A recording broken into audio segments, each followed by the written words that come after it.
Hello friends, Shahi kofta எப்படி செய்கிறதுன்னு பார்க்கலாமா?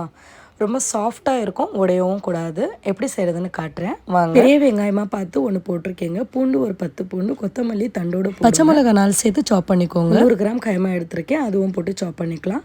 இப்போ பவுடர் மசாலா ரெடி பண்ணி 50 கிராம் ஒடிச்ச கடலை, தேங்காய் வந்து ஒரு 2 பீஸு, கசகசா 1 ஸ்பூன் சேர்த்து பவுடர் பண்ணிக்கோங்க. ப்ராசஸரில் அந்த பவுடரும் சேர்த்துக்கோங்க. தக்காளி 1 அளவு, உப்பு, கரம் மசாலா, மிளகாத்தூள், தனியாத்தூள், மஞ்சள் பொடி 1/2 ஸ்பூன் எல்லாமே போட்டு சாப் பண்ணிக்கோங்க. இந்த மாதிரி உருண்டை பிடிச்சி தனியாக வச்சுக்கலாம். பேனில் 150 கிராம் அளவு எண்ணெய் எடுத்திருக்கேன். முதல்ல வந்து ஆனியன் ஃப்ரை பண்ணி தனியாக வச்சுக்கோங்க. அதே எண்ணெயில் பிரியாணி ஸ்பைசஸ் நல்லா தட்டி போட்டுக்கோங்க. காஷ்மீரி மிளகாத்தூள் ஒரு 2 ஸ்பூன், தனியாத்தூள் 2 ஸ்பூன், மஞ்சள் பொடி, கரம் மசாலா, ஜீரகம் 1 ஸ்பூன் சேர்த்துக்கோங்க. அந்த மசாலாவில் குஃப்தா விட்டு ஒரு 10 நிமிஷம் அப்படியே விட்டுருங்க. இப்போ வந்து பேஸ்ட் ரெடி பண்ணியிருக்கேன். ஆனியன் ஃப்ரை பண்ணி வச்சிருந்தேன். ஆனியனும் நல்லா கட்டியான தயிரும் போட்டு நல்லா பேஸ்ட் மாதிரி அதுவும் சேர்த்துக்கலாங்க. ஒரு 10 நிமிஷம் விட்டு கொத்தமல்லி தழை, அவ்வளோதாங்க, ஷாஹி கோஃப்தா ரெடி ஆயிடுச்சு.